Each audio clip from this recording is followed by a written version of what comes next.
Seneza mwese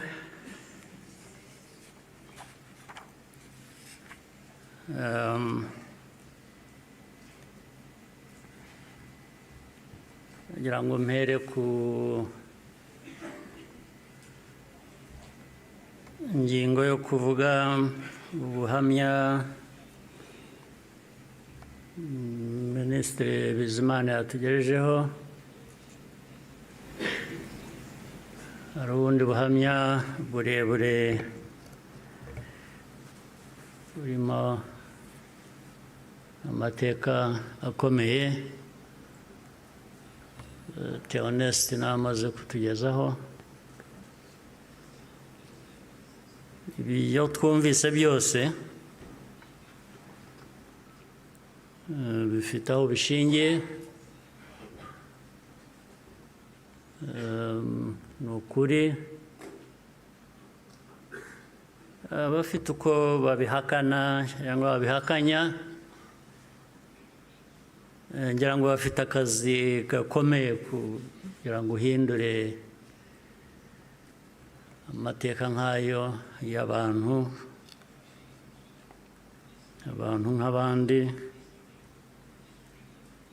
uyagire uko ushaka, yaba mu gihugu hano byaba hanze, cyane cyane bakunze guhindura aya mateka yacu ku mpamvu zitandukanye.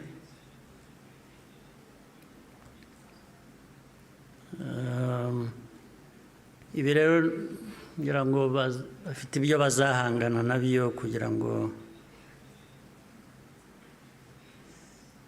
abantu bahindure amateka nk'aya bayavuga ukundi. Ariko icyo navuga nk'ibyo Theoneste yavuze,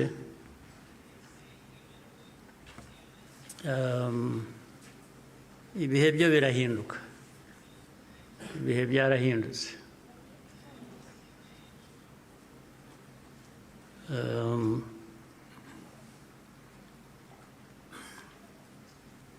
Nta uzongera gupfa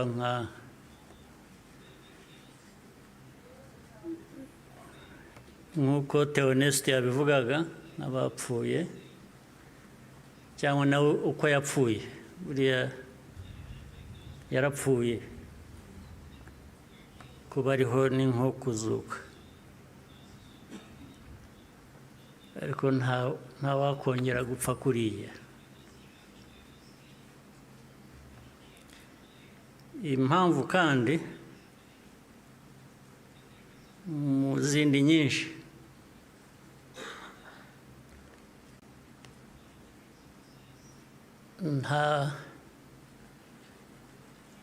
ntabwo wakwica umuntu kabiri.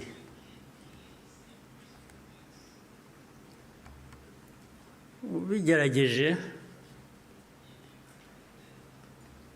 azakwica mbere yo kumwica. Ubwo turi aha mutureba, bamwe bajya bashinyagura bavugira hanze. Igihugu cyose, igihugu cy'u Rwanda ureba, ntabwo gishobora gupfa kabiri.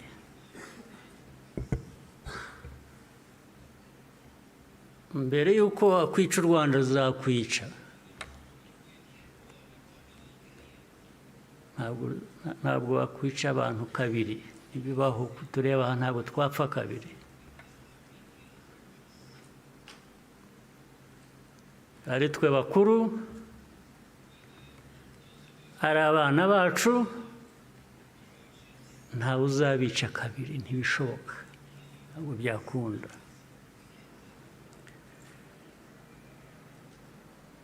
Tuzabaho nk'uko abantu bakwiriye kuba babaho, nk'uko abandi abo ari bo bose babaho, byanze bikunze. ntawe twabisaba kubaho, ntawe.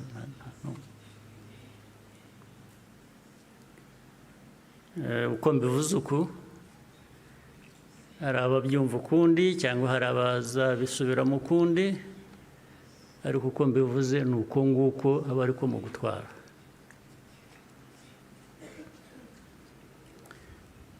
Ndabasaba rero ngo nkomeze ijambo ryanjye mu rurimi abashyitsi bamwe hano bumva batagombye kubasemurira,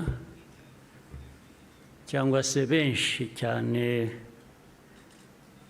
bari hanze bafitanye isano n'amateka yacu, harimo n'abo bayahindura bakayagira uko bashaka. Ndagira ngo mvuge mu rurimi bashobora kumva ntawe basemuriye. Muranyihanganira.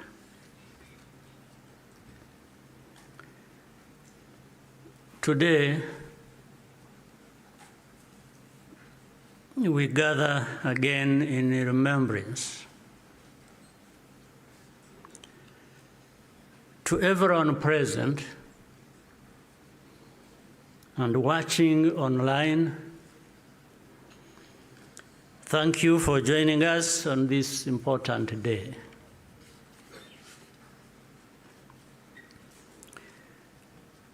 We deeply appreciate the friends who join us every year in person or in spirit without fail. I thank the survivor who has just spoken. These testimonies keep memory alive for all of us and for those who will follow us. Kwibuka carries profound meaning for our nation.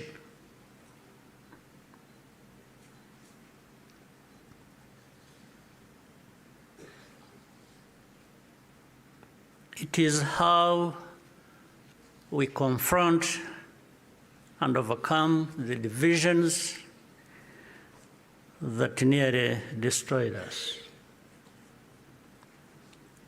This day empowers us all. We draw on the strength of survivors who provide the reservoir of humanity that feeds our nation's soul.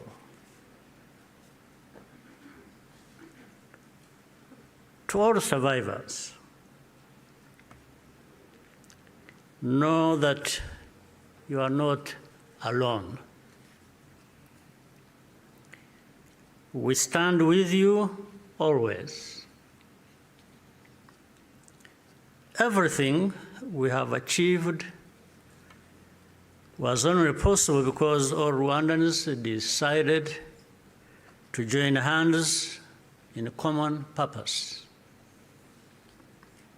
We honor the role played by every Rwandan in our country's rebirth. The reality of the genocide is clear for all to see. The ringleaders were convicted in international courts with rigorous evidence. The Gacaca process documented the course of the genocide in every single village and neighborhood in Rwanda. Over 50 million handwritten pages were produced during the 10 years of Gacaca. Right here, where we are standing, 250,000 victims of the genocide are laid to rest.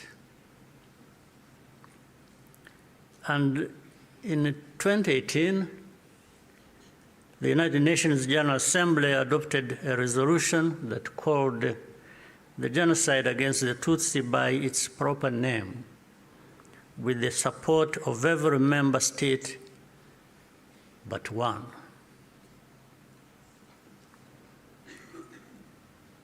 The truth is undeniable, and yet we still find people sowing doubt and twisting the facts up to today.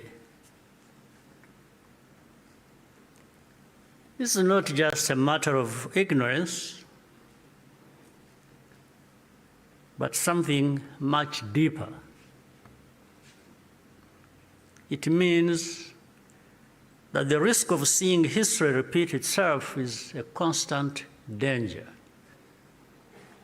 If we allow ourselves and our friends to become indifferent. Genocide denial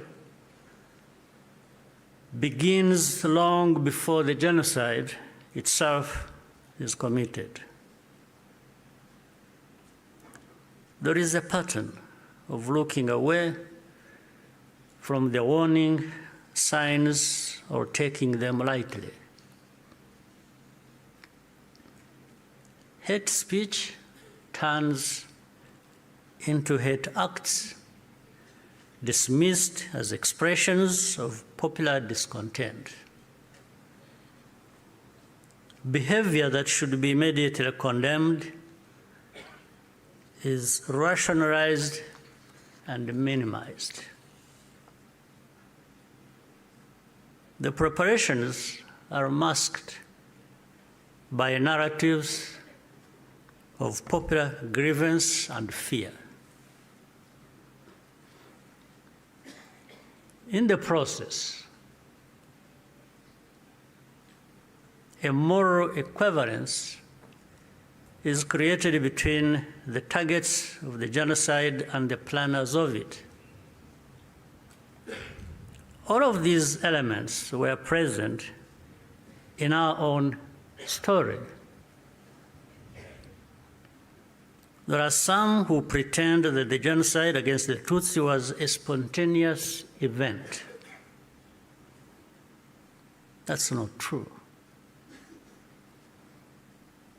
It was carefully prepared and carried out in plain sight.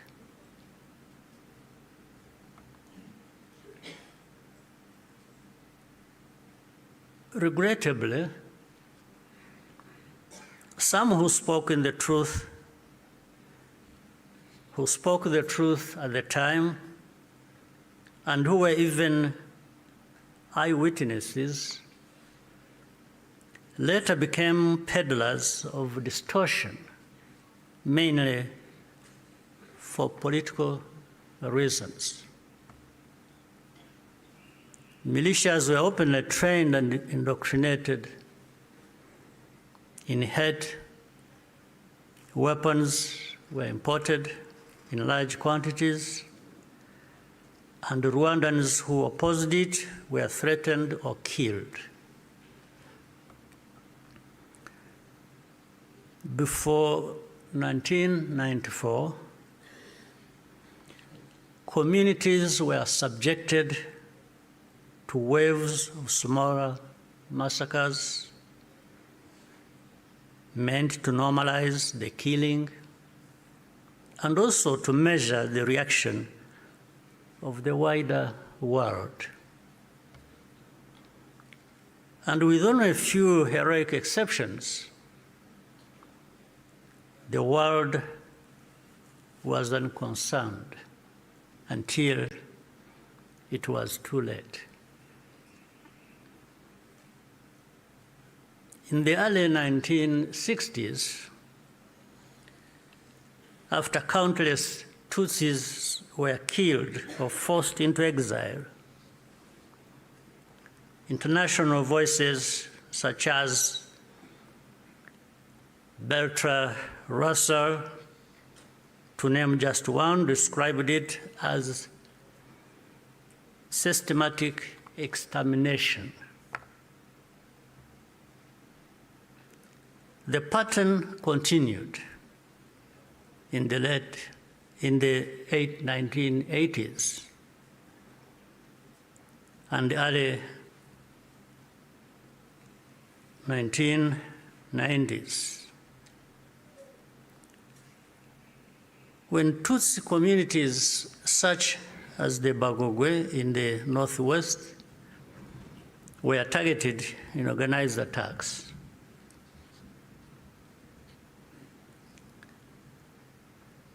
in 1993,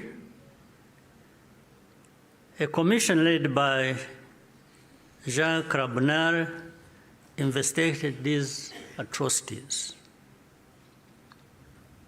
After documenting mass graves and the involvement of state authorities, they concluded that a genocide was being prepared. In the same year, the UN Special Rapporteur, Bakri Weli Ndiaye, warned that organized propaganda portraying the Tutsis as enemies was spreading openly, helping prepare the population for mass violence. In January 1994, the command of the United Nations mission in Rwanda sent a fax back to headquarters in New York with detailed intelligence that Interahamwe were stockpiling weapons and compiling lists of Tutsis to be killed. He was then ordered to share the information with the very government which was preparing the genocide and to take no further action. And sadly, the reaction today is no different here in our region. And you can see it right before our eyes. When the genocide began, the nature of the crime was immediately obvious. All Tutsi were targeted because of their identity. Nowhere was safe, including churches and schools. That horrific reality only underscores the humanity and the courage of the Rwandans who took risk to provide hiding places for their fellow citizens. The reaction of the international community was to evacuate foreigners and withdraw most peacekeepers. At Eto, Kichikiro, when the peacekeepers withdrew, thousands of desperate Tutsi were left to die. Such scenes were repeated across the country. If these forces had instead been supported to protect Rwandans, the killers could have been deterred and many people would still be alive. The lives saved by the United Nations peacekeepers who were allowed to remain makes clear how much more could have been done with political will. Even as the killings accelerated, the language used to describe what was happening itself became a matter of calculation. Genocide is defined in international law precisely to create an obligation to act. To witness such a crime and deliberately refuse to use the term is, in effect, genocide denial, perhaps even a form of aiding and abetting. The technology existed to disrupt the radio broadcasts that directed the killings. The planes capable of jamming those signals were available. Officials even calculated the hourly cost of the mission. In the end, the operation was deemed to be too expensive and potentially also a violation of Rwanda's sovereignty. So the cost was more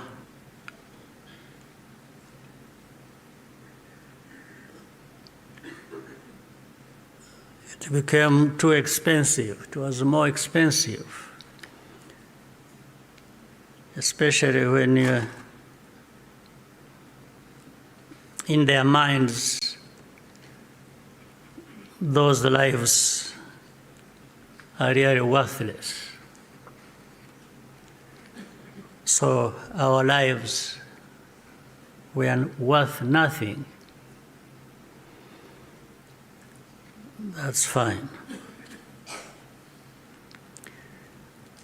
For Rwandans, the lessons have been brutal.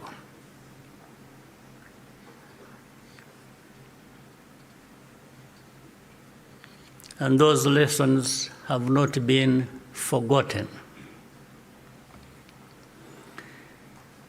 If our lives do not happen to align with someone else's interests, they are not worth saving.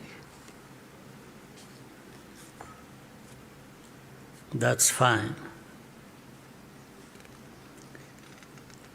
And so it had to be the Rwandan Patriotic Army that led the campaign against the genocide and ended it. Our deepest source of grief was always that we could not arrive earlier. This is a simple truth of history, which many today still have reservations about acknowledging, for reasons we do not and maybe will never understand. The culture and character of today's Rwanda Defense Forces, RDF, was forged in those dramatic moments. It guides the conduct of our forces who serve abroad excuse me, in peace-building missions, earning universal respect. Indeed, no sanctions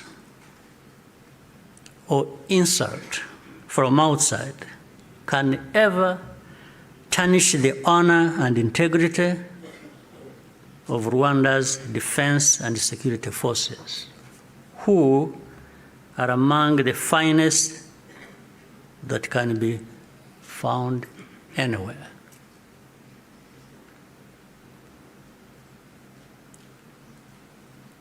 I look forward to raising this matter of sanctions at the highest level to understand the basis for such an injustice.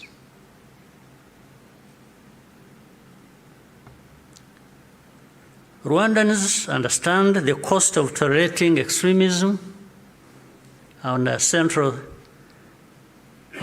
security principle is to put the protection of civilians first. After the genocide, Rwandans chose to rebuild our country together. With that came a promise to never let the politics of genocide take root ever again. I tell you, genocide cannot happen here again. It won't happen.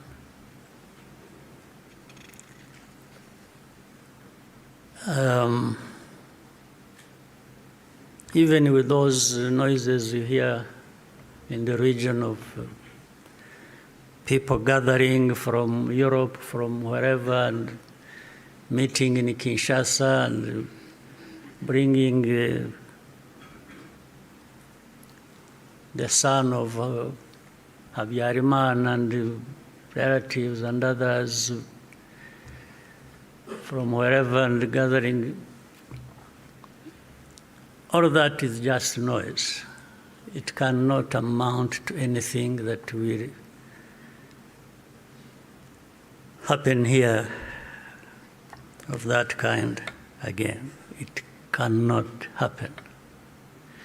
And I'm saying this not just as a person. And I'm just saying it because I know every Rwandan, young and old, is as determined and is saying so, like I'm saying now to you.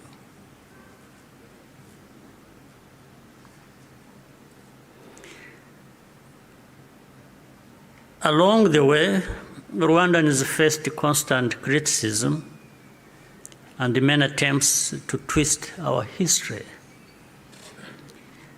But the power we will always have is to use our minds to see the truth, and our voices to speak up when something is not right. You can never silence us in whatever form. We must be clear about the dangers that remain. When the genocidal government collapsed in July 1994, the soldiers and the militia fled across the border into DRC, forcing millions of civilians along with them. Inside the camps, they organized into what is now known as FDLR and launched a sustained cross-border insurgency against Rwanda, claiming tens of thousands more lives. This was the period known as the Abatutsi insurgency, and the western border was only fully secured by the end of the 1990s through the combined efforts of our army and the brave residents of those areas. And since then, our defensive measures have been aimed at ensuring that such attacks can never again be made across our borders. This is not a problem that should be left to Rwanda alone. Doing so only rewards those behind the threats, while Rwanda is penalized for standing up for itself. Imagine a farmer whose field catches fire. At first, the flames are small. A few neighbors think it does not concern them. Others say the wind will change and the fire will die out on its own. So they watch and wait. But the wind does not change. Meanwhile, a pyromaniac is secretly adding fuel to the fire. So the fire spreads from one field to another, and then into the forest and the towns and beyond. Only then do people run with the buckets of water and call for the establishment of a fire department. Africans, more than most, should understand that the danger of moral passivity in the face of hatred and violent extremism.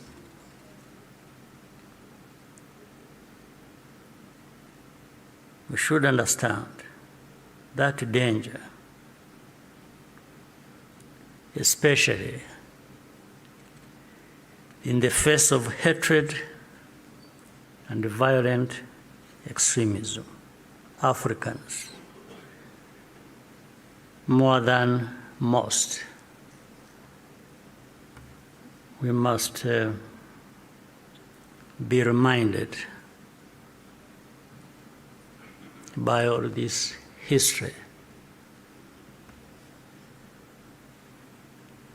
Today, our continent accounts for the majority of the world's active conflicts. In 1994, Africa's collective institutions also failed to respond.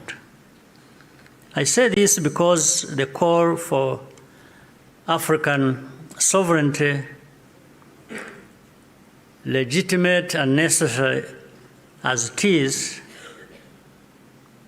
must also mean that African institutions act decisively when Africans are at risk. Bad actors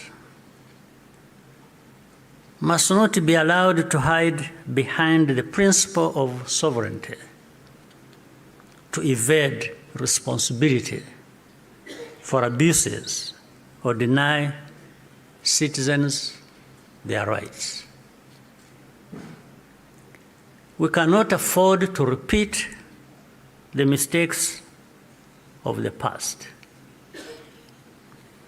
Genocide ideology is still spreading in our region. Left unchecked, it has the power to take us all backwards again. There are those who claim that Rwanda exaggerates,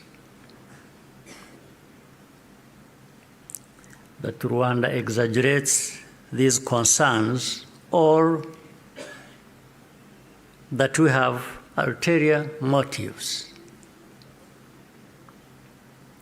This is not only false, it exposes the deep cynicism that led to the tragedy we commemorate today. What sustains Rwanda today is the unity of Rwandans and the convictions that, like all people, we have the right to live in safety and dignity and at peace with all our neighbors. What we ask is for partners to join with us to fight extremism, rather than punishing Rwanda for defending itself. We owe future generations of Rwandans more than survival.